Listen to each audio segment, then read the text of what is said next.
Hello, everyone, and welcome to this YouTube exclusive video. It has our rundown of UFC 229, McGregor versus Nurmagomedov. It was a crazy freaking night, to say the least. Good and bad. Just all around some of the craziest crap I've ever seen. I'm sure it's the same for Greg. I've been reading the responses from Ramon online. He said the same thing.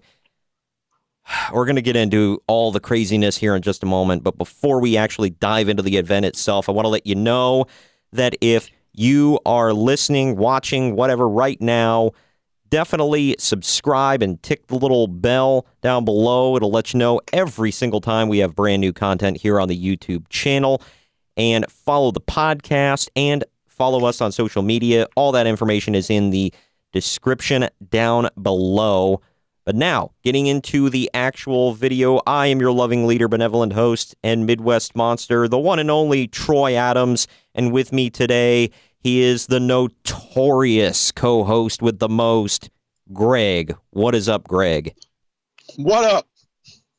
And while I am nothing but a simple, radio reporter, news reporter, and, I don't follow UFC that much. I'm only an avid fan. Got it in already. Not even 2 minutes deep yet. But anyway, but in all honesty, I'm going to play the part of somebody who only half-heartedly watches. You have been a big fan of MMA for a long time. You even trained in MMA a bit, and all that good stuff. So you know way more about this stuff than I do. And as I told you, I was watching this event while I was at work, so it was kind of like I missed a lot. You were dedicated to actually sitting down and watching the thing, so you can fill in a lot of blanks where I am kind of don't really know what to say. What did you? Totally. What do you think of the fight or not the fight, the fight card overall? I liked basically every fight. I thought the Open St. Croix fight was rather dull, but yeah, it was. The other four were great. Michelle, roll tide on that. Oh yeah, it's monster time. I thought Michelle Waterson looked good, and I mean that in a few ways. Oh yeah. And Felice Herring, for that matter. Oh yeah, him. Derek Lewis surprised everyone with that walk-off shot. That was nuts. Oh my gosh, he surprised people with a couple things, but we'll get to that. That Open St. Croix fight was boring. There was another one, wasn't there? The Pettis and Tony Ferguson. I'm watching the Tony Ferguson post show right now. He's the only one at the presser. The only one of the whole card. Earlier, actually, I saw Dominic Reyes was there before him, so he talked for a little while. No, the post fight on UFC.com. He's the only one at the table right now. Oh, at the table right now. Okay. Because early, before I tuned in a little earlier and I saw Dominic Reyes at the table, so he might have left. But yeah, so I don't know. I was going to say it was a good card, pretty good card, but the main event just surpasses everything. It's just not necessarily. I mean, the finish was big, but it surpassed everything for reasons we'll get into. And I if you're listening or watching this right now, you know what it is. I'm sure you know what it is. But yeah, I was going to say the fight you forgot there, in my opinion, was a fight of the night. So. No, I mean, I didn't forget. I thought we were getting to it. I thought we were talking about the undercard stuff. Ah, right. Okay. I was saving the main events for last. Right. Yeah. Well, I'll ask this. Did you watch or give a damn about the prelim cards? No. Okay. Didn't. Yeah, we're not getting pizza. Yeah, during the prelims, and then we came back. They're like, "Oh, okay, Sergio Pettis is in the main event of the prelims," but yeah, I don't care. I'll tell you this: it was a bad night if your last name was Pettis. So yeah, both guys went down. I didn't give a damn about the prelims at all. So yeah, he lost in a unanimous decision. If anybody gives a damn to how do you say that name? Jussier Formiga. I don't know. Whatever. That guy. But anyway, getting into the actual fight card here, I saw a little bit of the Michelle Waterson Felice Herrig fight. That was in the women's strawweight division. It went to a decision, unanimous decision. The Waterson's the karate hottie, right? Yep. Oh, yeah. Yeah. The most apropos name in history. Right. She ended up winning via decision 30-26, 29-28, 30-27. So these judges could not agree on a damn thing in this fight. But, yeah, so... I thought maybe 29-28. Ramon said across the board, so... Yeah. I mean, I thought Felice did a little more in the second round. It was, from what I saw of it, it was a pretty decent fight. For most of the time when a fight goes to decision, I mean, there have been quite a few really good ones that have went the distance. But I don't know, usually when an undercard fight goes the distance, it's not always, something that lit you up or whatever. But I thought this one, was pretty good for an opening bout. From what I saw of it, like I said. Yeah. But yeah, so Michelle Waterson gets the win there. The next fight was interesting for multiple reasons. It was in the men's heavyweight division. Derek Lewis defeated Alexander Volkov, real name, via KO. It was in the third round, 4 minutes and 49 seconds, man. He beat him with 11 seconds left on the clock. Because if it went to the cards, he was going to lose that fight. Oh, hell yeah. He was getting just hammered. As I was talking with one of my buddies didn't tune in until this fight because I was trying to tell him I walked in. I'm like, you're not watching UFC? He's like, nah, I figured I'd tune in for the main event. I didn't care. I was like, man, you better tune in now, man. Two hot chicks are dueling it out.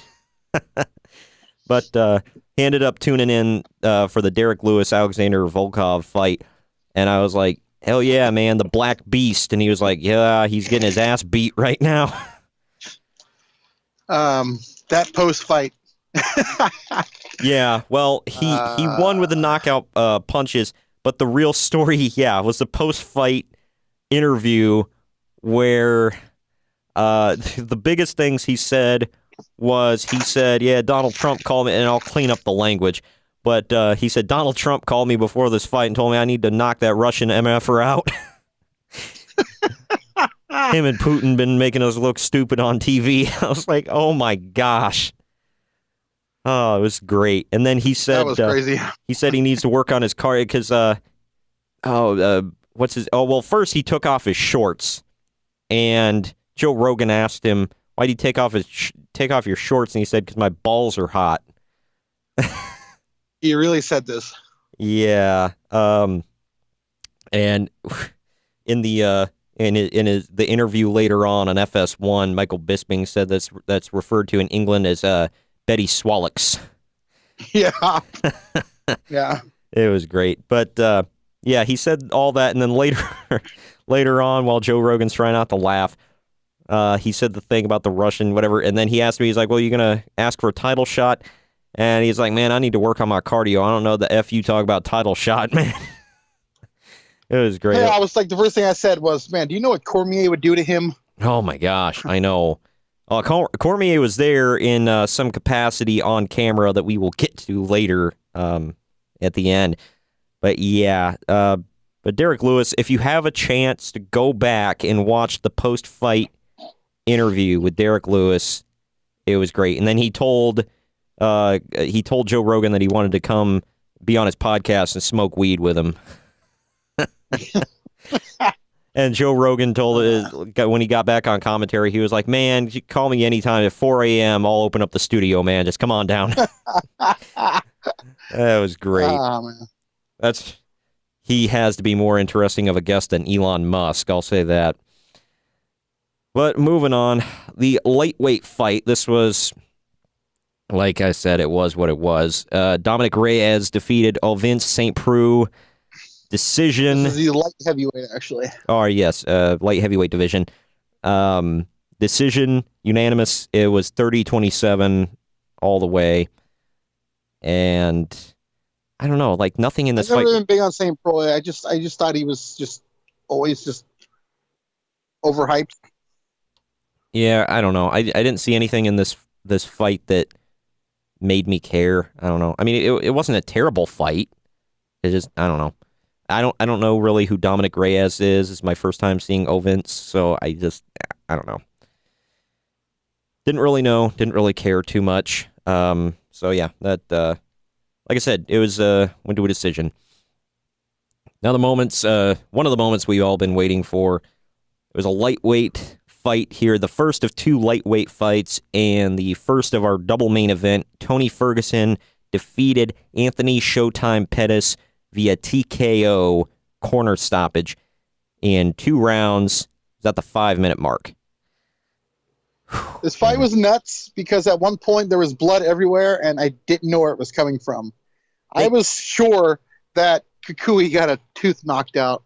I thought he got a headbutt in the mouth. Yeah, they kept saying... Ramon's like, no, I think it's coming from Pettis' head, dude. And I looked and I saw it, like, holy crap. Well, first... That is brutal, man. Well, first... It was, like, literally leaking. Yeah. Oh, yeah. Well, first, there was a ton of blood at one point. At first, Ferguson was bleeding. They kept saying, oh, an incredible amount of blood is coming from Ferguson's mouth. And then later on, they're like, wait, no, that's a giant cut on the top of his head. And he apparently had a slight, like, right on his hairline, he sliced his head open. And I didn't see the shot that busted him open. But then, yeah, later on, he returned the favor on Pettis, and both of them were bleeding buckets. It was flipping crazy, man. I got a picture of Tony Ferguson with freaking blood just poured, like, just all down his body. It was nuts. But, yeah, I think that was the only fight of the night we saw blood. Am I right? Yeah, I think so. Well, they made up for it. Man. But yeah, Ferguson got the win, got on the mic, just dropping a bunch of F-bombs, saying that he wanted Conor if Khabib didn't take him out first. Oh, man, and we'll get to that. Anthony Pettis said he broke his hand. Yeah, that's... Well, Duke Rufus stopped the fight. Duke Rufus? Yeah. Fun fact, he's the guy that trained CM Punk, and clearly not well. How do you train Anthony Pettis and CM Punk? Money? That's not a good average, man, because CM Punk brings down your average so much. That's just all right. Anyway, go continue. Well, yeah, Rufus was in the corner, and he's like, your hand's broke, you're not going back out. And he said, we're stopping the fight. And he basically, he can listen to him, he basically forfeits the fight for Pettis. But it was probably for the best. Because if he broke his hand. Yeah, he could have done some permanent damage. But Pettis wanted to go back out. Yeah, I will say this, it was a damn good fight. Very entertaining. I honestly thought, man, I'll tell you what, man, Ferguson is a wily SOB, man. Holy crap. His evasion is just out of this world. His friggin' Pettis knocked him down. I thought he was KO'd, but he like back rolled. He was doing some other stuff. He's like he's rolling all over that damn cage to avoid him. And he avoided being KO'd there, TKO'd. And dude, I thought he was done. I don't know about you. I thought so too. Yeah, just like I said, freaking wily SOB. I think the fight, if Pettis wouldn't have broken his hand, I think the fight could have went either way. Because both of them were fairly hurt. And with all that blood he was losing, I think he was going to get stopped in the third round via TKO. It's hard to knock him out, and I don't think he was going to be submitted, but I think he was going to get ground and pound. It was going to be over. Yeah, I don't know. It was really good. If you haven't watched this card, if you haven't seen the card and you're just listening to us now, definitely go out of your way if you have the ability to go back and watch this fight and the main event. The two main events, you definitely want to watch them. The other fights on the card were fine. I don't think there was a definite stinker out of the bunch. It was a decent card beginning to end. but these two main events were fantastic. That lightweight division, man, they called it Murderer's Row before this. That division is stacked. We still got Diaz and Poirier next month in the Garden. Oh, man. 2 more in that division. Which is not the main event, by the way. So that's what I was telling Ramon too. I'm like, man, 155 is back. It's been many years, and it's finally mattering again. Meanwhile, the heavyweight division hasn't mattered since like BJ Penn. That's to me. Meanwhile, the heavyweight division is. Yep. So I don't know. I guess you win some, you lose some. The lightweight division's had Conor for the longest time, but he's been steamrolling everybody. Now we got a competitive division. Yeah. So. Oh man, I know. And isn't the well, no. Let's not get ahead of ourselves though. We could be down by 1 fighter in the lightweight division. Yeah. Huge controversy about that. I guess we should just dive right into the main event here. Well, the fight itself. Khabib Nurmagomedov defended his lightweight title against Conor McGregor, and he defeated McGregor in the 4th round in 3 minutes and 3 seconds via submission from a neck crank. Conor tapped, which I did not expect that. That was crazy. Well, I kind of did. I knew it was either going to be Conor knockout or Khabib submission. So. Well, Conor, man, like he had moments. Conor's been choked out before, though, so yeah, he's susceptible to chokes. Nate Diaz put him out easily with a choke. Well, with him in this fight, he had moments, but I don't think he looked all that stellar in this fight. Like, I thought he was going to look better than this. But freaking Khabib just, like, whooped his ass for most of the fight, it seemed like. Yeah, it was kind of one-sided. I think Conor won round 3. Yeah. I don't know. Wow, it was crazy. But, well, I guess Joe Rogan talked about this. Khabib got, like, visibly upset at the end of round 3, and Joe Rogan said he heard it. He was talking to Herb Dean. He said Conor was, like, illegally trying to hook Khabib's gloves throughout the whole round, and he was telling Herb Dean about it, and Herb said he didn't see it. So nothing was done about it. Well, I mean, I saw Conor hook his toes in the cage twice and grab the fence, the bottom of it. So, wow. Yeah. Ah, man. Well, yeah, so I guess Khabib was upset about that. And, well, after the fight, Khabib, I guess, he went over to the cage, and I guess a member of Conor's team, Danny something or other, I believe his name was. His jiu-jitsu coach. Yeah, I guess Joe Rogan said he didn't hear what it was, but he said the team was yelling crap at Khabib throughout the fight. And yeah, they were.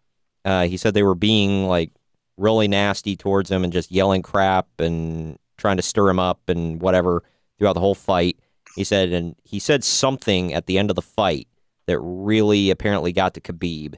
And instead of just, hey, I choked out your boy, screw you, and, move on, he jumped the freaking cage and started beating this dude up in the crowd.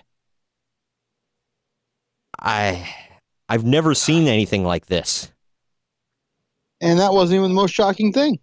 Yeah, well, yeah, because after this, the cage was opened, and Conor... No, actually, it has nothing to do with the cage being open. Go back and watch it. Yeah, Conor was attacked. Well, did they climb the cage? Yeah. Oh, okay. I went back and watched it. You can see him jump over the cage. Now, he did it so smoothly, I thought it was like one of Conor's guys. I went back and watched it twice now. Wow. And it looked like he was jumping in like smoothly to calm Conor down, and then he just starts attacking him.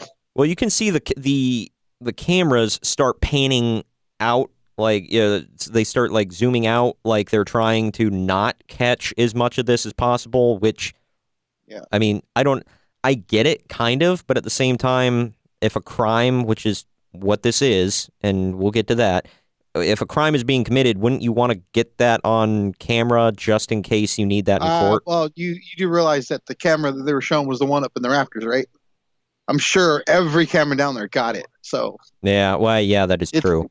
Yeah, what you're going off of is what you saw on TV. Right. Yeah. Okay. Yeah, you're right. But yeah, so they're like zooming out, but because I'm looking, because at first, and don't get me wrong, I'm not trying to paint Connor as a choir boy here. We'll get to him in a moment. But at this point in time, he wasn't doing anything. He was actually the behaved, calm one at the time, standing on his side of the cage, not doing anything. And I'm not like making excuses, but like he was just choked out. So yeah, it's not like he had all his senses going. That's why he was like sitting in the corner or standing in the corner. I'm surprised he was standing at this point, by the way. Yeah, not sitting, but. Yeah, so he was, like you said, that makes this attack even worse. He was just choked out. He starts to he's standing up. He hasn't been standing for that long. Khabib's guys get in the ring or in the cage, and at first I'm like, and like you said, I thought those were Connor's guys. I'm like, wait a minute, they're punching Connor.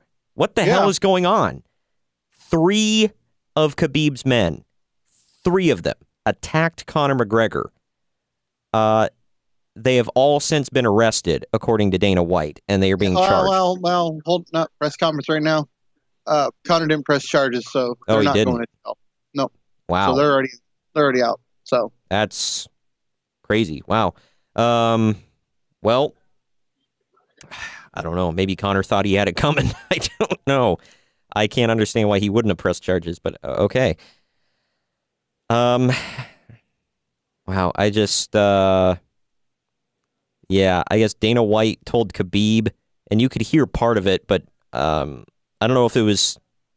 Did the audio cut out for you when Dana was talking to Khabib in the cage? No, he said, "I'm not putting this belt on you. If I do, there's going to be a riot, and they're going to throw every single thing they have in the octagon." Okay, yeah, my feed cut out for a moment when I was watching that, but yeah, and it's true. On UFC.com. Because you paid your money to watch it on pay-per-view. Well, yeah. But I'm just saying, I was watching. People thinking you're streaming. Yeah. Well, I was watching it. I was using my phone. And the audio is not always the. Yeah, I had it perfect because I ordered on pay-per-view at the house. So. Yeah. Well, the Wi-Fi here at the studio is so that's why. And you know that because when I call you on Skype, sometimes I have to use 4G. Yeah. Which is funny, by the way. It should be the other way around, but yeah. Right? Yeah. Well, I'm not going to call out the company that we use because that's unprofessional, but let's just say screw you guys, and you know who the hell you are. But anyway. It's probably Time Warner, but I don't know. I'm just guessing. It is not. No. Believe it or not. No. But yeah, so it's a local company. But anyway, yeah, this was crazy. I'm going to go to, before we get into, analyzing this from, different perspectives, I know these are our favorite guys, the wrestling reporters. But here are 2 takes I saw on Twitter that I thought were interesting. Brian Alvarez from Wrestling Observer at Figure 4 Online, he said, "I'm not condoning any of this. But Jesus Christ, it's like the announcers are completely unaware of everything that went down with the bus, the dolly, the glass, the injured UFC fighters, the ruined pay-per-view, and the subsequent lawsuits." Yeah, no, I agree with that. But then I'm thinking too, and I'm not condoning it, but it's like this was in the middle of a sanctioned fight. All that crap happened after a presser and all that and back and all that. This was a sanctioned fight. This is a huge difference. Yeah. No. And again, I'm not condoning that. What Conor did was inexcusable. Right. But, he did that on his own accord, not like if this even means it's like not on the clock. Okay. Right. You yeah. know what I mean? I hear what you say. Yeah. Well, and then Wade Keller from the Wrestling Torch said, can't wait to hear this. Well, he said, so Khabib celebrates his victory in jail tonight, right? And then gets suspended for life, right? Am I overreacting? He said, these cops are trying to restore order, looked scared for their lives, trying to restore order. Well, I mean, there's a bunch of trained fighters out there. That says how badass these guys are when cops with guns are scared of them. Yeah. Yeah. But you do know that's a gun on your hip, right? Yeah, it's not Paul Blart where you're just pretending to have one. You bring your hip. Party 5, you got an empty gun with a bullet in your pocket. Oh man, but well, now the questions are, after all of this, Michael Bisping, who knows a thing or two about work visas and green cards, by the way, and controversy. Yeah, was talking about some of this on the post fight show, or the post show show. I guess that's a word. Yeah, he was saying, some questions have been popping up. Will Khabib and his team have their visas pulled? They very well could. I mean, if charges aren't pressed, maybe not. However, that might not matter. Their visas could be pulled, and they're not allowed to work in America. Pressed, but we're talking about the Nevada Athletic Commission. Well, Nevada State Athletic Commission, and that may be worse than the law for them. Well, I'm like affecting their. Yeah, I'm definitely getting to that. But I mean, just on the work visas thing, I mean, that's a major issue right there. They could be stuck back in Russia. So I don't know. And then, because like Michael Bisping pointed out, he said, if there is any funny business whatsoever, they will pull your frickin' visa, period.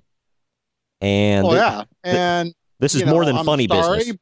I'm sorry, but that's, people may some not like this, but it's fair. Yeah. You try to come to the country and you break the rules. That's a huge rule. You assaulted someone on pay-per-view. It's not even like you did it in private. This is on pay-per-view in front of, millions of people. But yeah, and then they could face suspensions possibly for life by the Nevada State Athletic Commission. And I guess they said the Athletic Commission is doing, according to Dana White, they are doing an investigation into the matter. I don't know what exactly they have to investigate, but, I guess that's just talking points. Well, I mean, real quick, so they've released Conor McGregor's purse to him. Mm-hmm. They've come to the conclusion that he wasn't at fault, and Khabib's is being held. Well, well, that was another thing that Derek Lewis said. He was like, well, if he's like, since Khabib ain't, he's like, if he's not getting the fight of the night bonus, they should send it my way. Oh yeah, he got it. He got the knockout of the night, and then Ferguson and Pettis got the performance of the night. Yeah, they should. Yeah, for sure. But yeah, that's just. No, I just found that funny. They were like, I'm pretty sure he's not getting a bonus. This just blows my mind. Like he hopped over the cage into the crowd, started beating up someone, and it's not just Khabib and like some nobodies, whatever. Like Khabib's team are also fighters, the ones who got into the cage and started beating up on Conor. They could have their licenses pulled by the State Athletic Commission. Well, they're all fighters, and Dana White just said that none of them will ever fight for the UFC. So they just ruin any chance they have. I'm sure Scott Coker will sign them real quick, though, because they did this on UFC TV. We must sign them. We'll get a few eyeballs to watch. Maybe. That's what the moron does. He loves freak shows, man. What can I say? Yep. I mean, you can hate it all you want, but I mean, he does get a few eyeballs here and there. But yeah, I mean, I don't know. All of this was really bad. And they were talking about, Conor and his team have been making this really personal through this whole thing. Not just talking about Khabib himself, but talking about his religion, his country, his father, just like getting dirty. I'm not saying, don't get me wrong. I'm not excusing saying, well, because of that, Khabib there's no reason for that. Khabib choked him out in the center of the cage. Boom, you win. period. All that trash talk goes out the window. This was just stupid. But I don't know. And it comes down to here's my thing. If he's just suspended and he's not like, fired or whatever and all that, because you were talking about Dana White should just fire him, period. Well, yeah, he fired Paul Daly for less. Yeah. Well, he walked right over to Josh Koscheck to punch him in the face after the fight, like maybe 15, 20 seconds after the bell.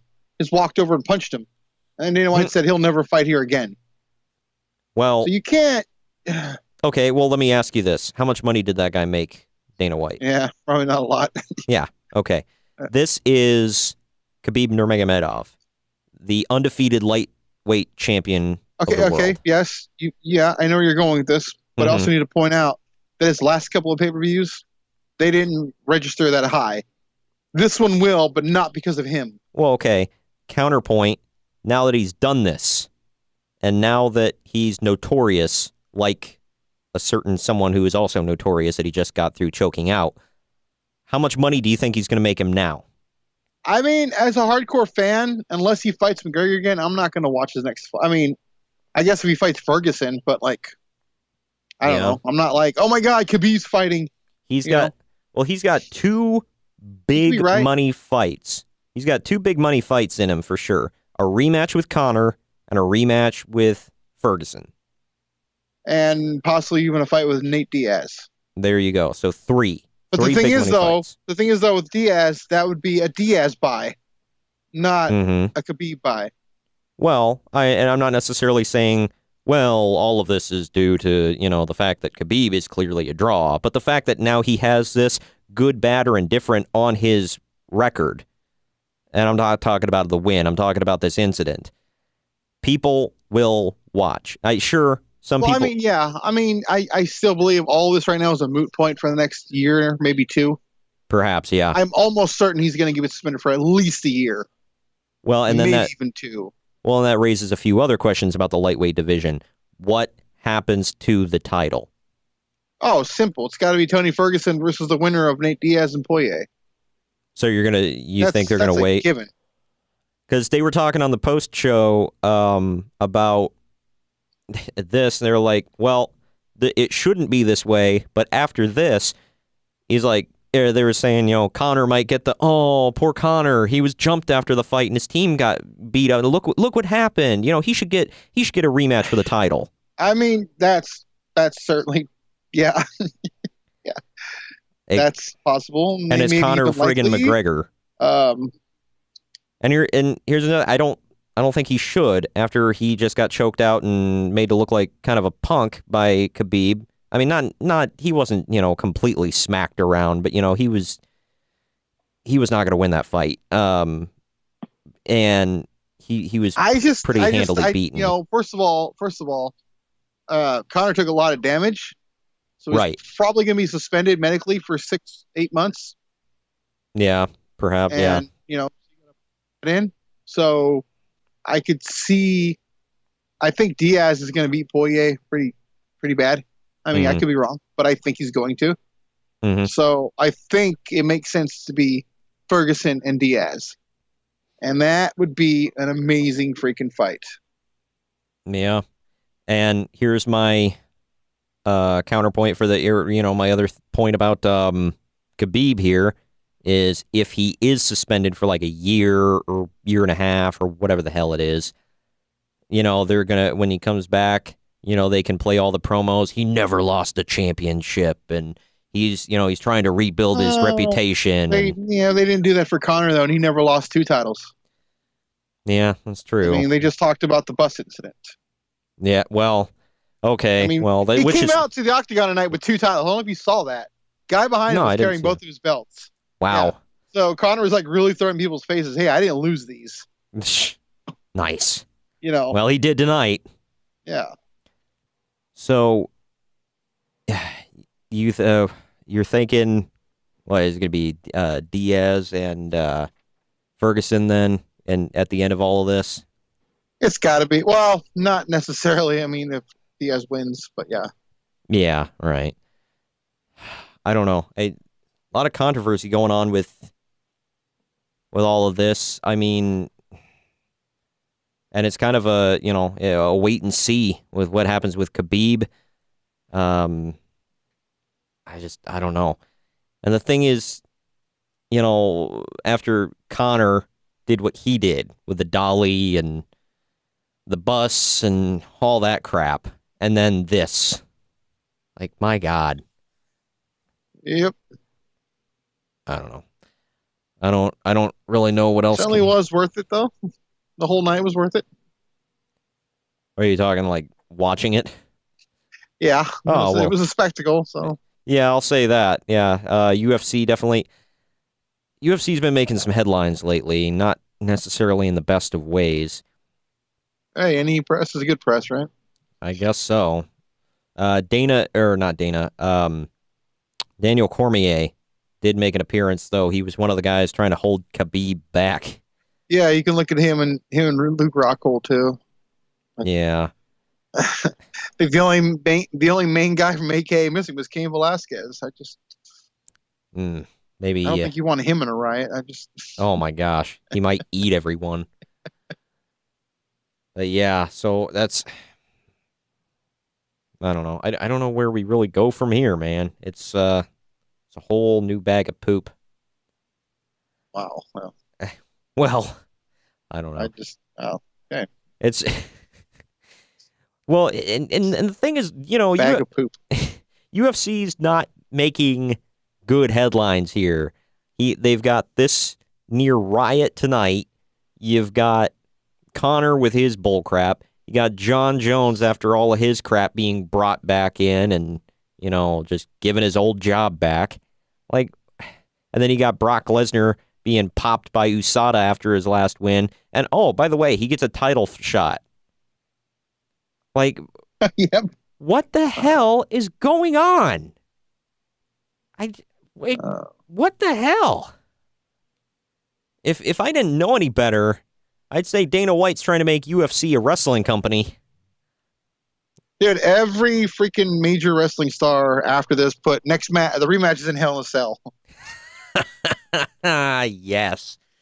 Last man standing. There must be a winner. Shayna Baszler, she really slammed them hard, man. She said on Twitter, she goes, next match, book the rematch. She said, Khabib should be fired, stripped of the title, fired, and the rematch should be booked for Hell in a Cell, where the UFC will make a lot of money and still underpay their fighters. So she just slammed everybody in one tweet. I know. And then she said another tweet out right after, goes, so everybody's not mad about everything I said, but when I say strip Khabib of the title, that's what you're all mad about. So I guess she took some heat for that. Oh, heaven forbid, strip the guy for breaking the law and starting a riot. Yeah, no, don't do that. Like, what the hell? Of course you're going to strip him of the title. There's no other option. At least not in my mind. You have to. Like, what the hell? He might as well have dropped trow and just defecated all over the freaking octagon at that point. Why not? By the way, it's poop reference number 2 in this podcast, and it wasn't even intentional. It just kind of happened. But anyway, I don't know why. There's so many conflicting opinions about this, but I just don't see how you don't strip him of the freaking lightweight title. And for everybody who's keeping count, by the way, Khabib has the second longest winning streak in UFC history. I didn't see who number 1 was. I assume Anderson Silva. Am I right? No, well, Anderson Silva and Demetrius Johnson, I believe, are ahead of him. Well, they said tonight, as of tonight, he officially has the second longest winning streak in UFC history. Oh, maybe, then maybe, what's his name's not there yet? Mighty Mouse. I believe Anderson Silva was at 17-0. Okay, well, I'm completely wrong on all counts. You want to know who actually holds the longest winning streak in UFC history? Pierre Silva. Yep, George St. Pierre. He has 13 wins in a row. And then did Silva have 11. Silva has 11. Sure, this is not per division. I don't know. I'm seeing. I'm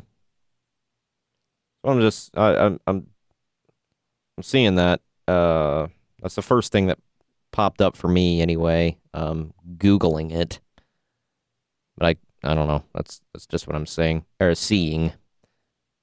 Yeah, as far as I know, from what I'm seeing everywhere, GSP holds the longest winning streak in UFC history. You also got to think Anderson Silva got a lot of those wins in Pride, right? For coming over. Yeah. Yeah, so that might be why. GSP was just strictly UFC, wasn't he? Yeah, I think so. Yeah. So there you go. Ah, just strange night, people. Strange night. But anyway, it was a good show though, or a good card, all the way around.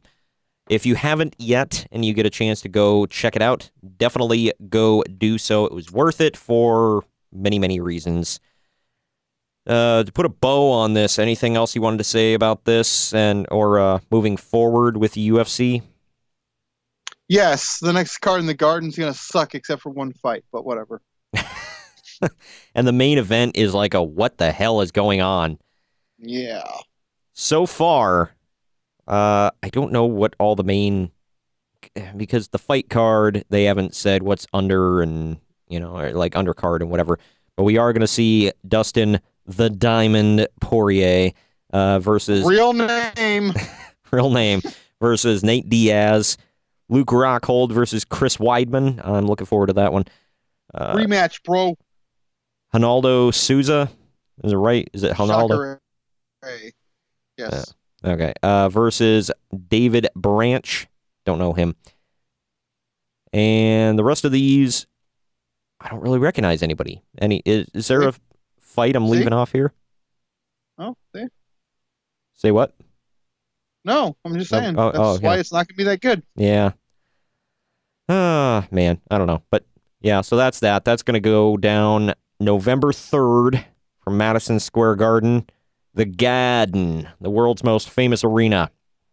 So, remind me, which is it? The women's strawweight title flyweight title that's on the line. Yeah. Okay. Yeah. It's going to be the main event of the card because it's the only title fight they got. Is Valentina Shevchenko versus Sijara Eubanks. I think that's how you pronounce that name. Sijara, whatever. Eubanks. That girl, because nobody's ever heard of her. But either way, I don't know the logic behind this.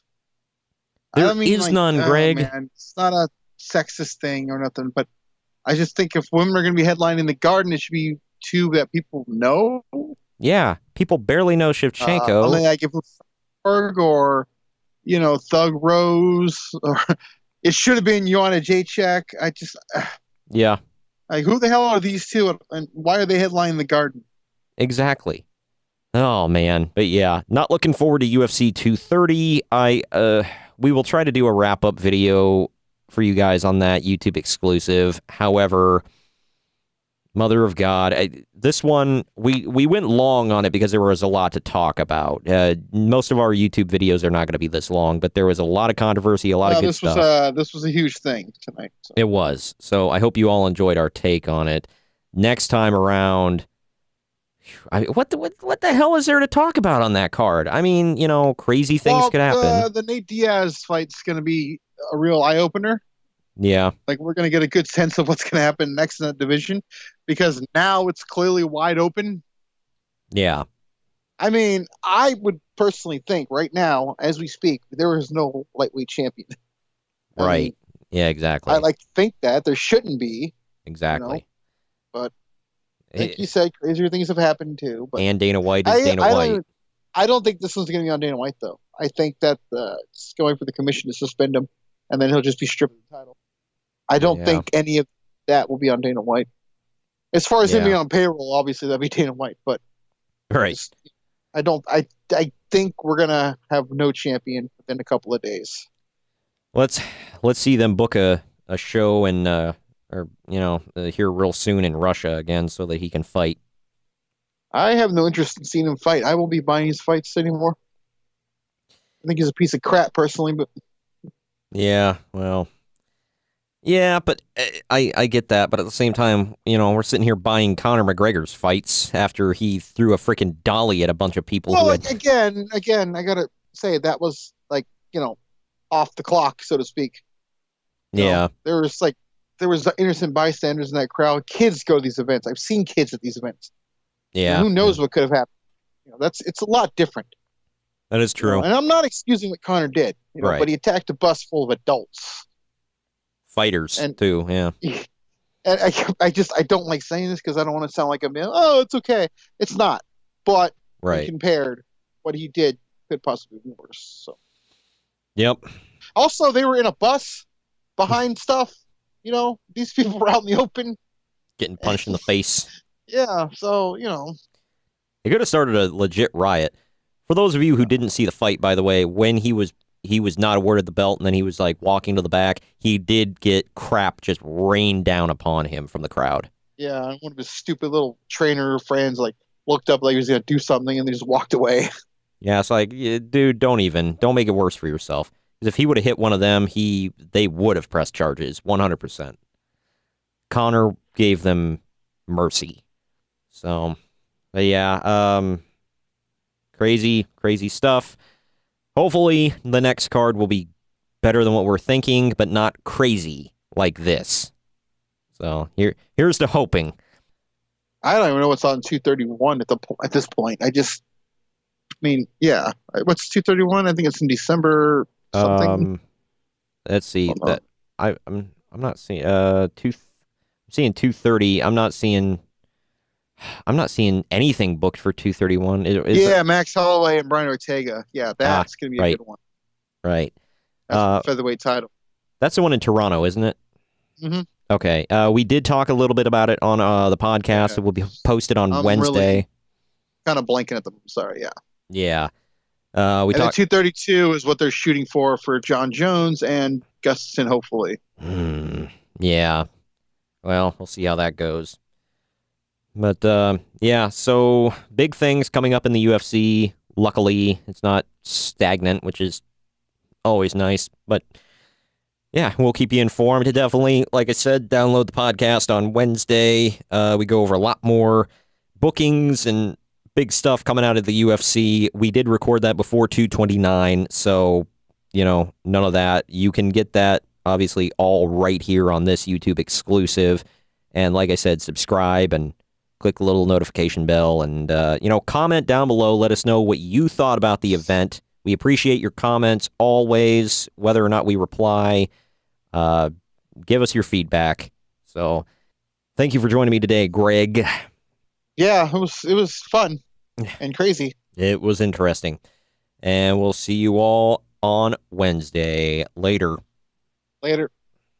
Thanks for watching this YouTube exclusive video for the podcast Wrestling Society. Don't forget to hit the like and subscribe buttons if you're picking up what we're throwing down. And of course, we always welcome feedback in the comments section down below. And if you want to keep up with the weekly podcast that drops every Wednesday, links to the show page are in the description down below, along with our social media handles and our associates pages. Come on and join the society.